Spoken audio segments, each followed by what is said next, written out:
வாழ்க்கை வாழ்வதற்கே. இன்றைக்கி ஒரு குட்டி கதை. என்னென்னா, 2 துறவிகள் இருந்தாங்களாம். 2 துறவிகள் வழிப்போக்கா நடந்து போயிட்டுருந்தாங்களாம். அப்படி நடந்து போய்கிட்டு இருக்கப்ப, அந்த வழியா ஒரு பெண் ஒரு பெண் வந்து ஒரு விசேஷத்துக்காக கிளம்பி போய்கிட்டு இருக்காங்க. போய்கிட்டு இருக்கப்ப, அந்த வழியில பாதையை கடக்க முடியாமல் ரொம்ப சங்கடப்பட்டுக்கிட்டு அங்கேயே நிற்கிறாங்க. இதை வழிப்போக்க நடந்து வந்துட்டுருக்க அந்த துறவிகள் 2 பேருமே பார்க்குறாங்க. என்ன அந்த பெண் வந்து இந்த பாதையை கடக்க முடியாமல் இப்படி ரொம்ப சங்கடப்பட்டுட்டு இப்படி நிற்கிறாங்களே அப்படின்னு சொல்லிட்டு அந்த 2 துறவிகளும் கேட்குறாங்க. என்னம்மா இது என்ன இப்படி நிற்கிறீங்க, என்ன ஆச்சு அப்படிங்கவும் அந்த பெண் சொல்கிறாங்க, ஒன்றும் இல்லைங்கய்யா, என்ன ஒரு விசேஷத்துக்காக கிளம்பி போய்கிட்டு இருக்கேன். ஒரு நல்ல ஆடை உடுத்திட்டுருக்கேன் நான். இந்த சேரும் சகதியுமா இருக்க இந்த பாதையை கடந்து தான் அந்த பக்கம் நான் போய் ஆகணும். அப்படி நான் இதில் நடந்து போனேன்னா என்னுடைய இந்த நல்ல ஆடைகள் வந்து அழுக்காயிரும்.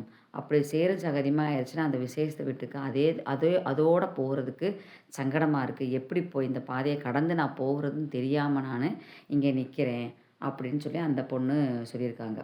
உடனே இந்த 2 துறவிகளில் ஒரு துறவி என்ன பண்ணார், ஒன்றும் இல்லைம்மா சங்கடப்படாத, நீ ஒன்றும் வித்தியாசமாக நினைக்காட்டி என்னுடைய தோள்களில் நீ ஏறிக்கோ, நான் உன்னைய இந்த சேரும் சகதியுமா இருக்க இந்த பாதையை கடந்து அந்த பக்கம் கொண்டு போய் விடுறேன் அப்படிங்கவும் அந்த பெண் ரொம்ப மகிழ்ந்து சரிங்கய்யா நன்றி அப்படின்னு சொல்லிட்டு அந்த பெண் அந்த துறவியோட தோளில் ஏறிக்கிறாங்க.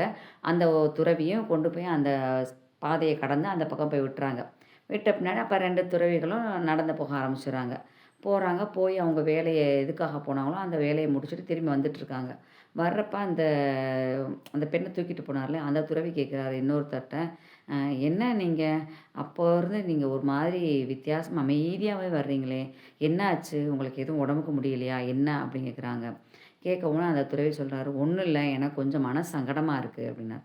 ஐயோ என்ன ஆச்சு, என்னன்னு என்கிட்ட சொல்லுங்கள், என்னால் முடிஞ்சால் நான் தீர்த்து வைக்கிறேன் அப்படின்னு சொல்லவும், இல்லை நம்மளே துறவிகளாச்சே, அப்படி நம்ம துறவிகளாக இருக்கிறப்ப நீ அந்த பெண்ணை வந்து தோளில் சுமந்து அந்த மாதிரி பழியை கடந்து விட்டையே, அது வந்து தவறு இல்லையா அப்படின்னு சொல்லி கேட்குறாரு. உடனே அந்த துறவி அந்த பெண்ணை தோளில் சுமந்துட்டு போய் விட்டார்லே, அந்த துறவிக்கு ஒரே சிரிப்பு. சிரிச்சிட்டு சொன்னாராம், அந்த பெண்ணை நான் அப்போதையே அந்த பாதையை கடந்த உடனே நான் இறக்கி விட்டுட்டேன். ஆனால் நீங்கள் இன்னுமா அந்த பெண்ணை சுமந்துட்டுருக்கீங்க அப்படின்னு கேட்டாராம். சொல்லவுமே அந்த மற்றொரு துறவிக்கு ரொம்ப நம்ம இவ்வளோ மோசமாக நம்ம எண்ணங்கள் நினச்சிட்டோமே அப்படின்னு சொல்லிட்டு ரொம்ப வெட்கப்பட்டு தலை குனிஞ்சாராம். நம்மளில் பலர் இந்த மாதிரி தான் இருக்கும். இறக்கி வைக்க வேண்டியவர்களை அந்தந்த நேரத்தில் இறக்கி வைக்காமல் மேலும் மேலும் அது பாரதங்களை சுமந்து கொண்டே நமக்குரிய கவலைகளையும் அதிகமாக்கி கொண்டே போய்கிட்டு இருக்கோம். என்ன ஒரு செயல்பாடு நடந்துருச்சா, அதை அன்றைக்கு பொழுது அன்னன்னைக்கே விட்டுட்டு அடுத்த செயல்பாடுகள் நோக்கி போய்கிட்டே இருக்கணும். புதுதாக இலைகள் விடும்போது தான் மரமே நல்லா பசுமையாக புதுமையாக தெரிகிறப்ப நம்மளோட நினைவுகளும் புதுசாக இருக்கணும். பழசே அவன் அன்னைக்கு அப்படி பண்ணிட்டான், இவன் இன்னைக்கு இப்படி பண்ணிட்டான், இப்படி நடந்துருச்சே, இது இப்படி நடந்துருச்சேன்னு சொல்லிட்டு அந்த கவலைகளை மேலும் மேலும் மனதில் சுமந்துட்டு இருக்கிறதுனால நம்மளுக்கு அது பாரங்கள் தான் கூடுதே ஒழிய அதனால் ஒரு பலனுமே கிடையாது.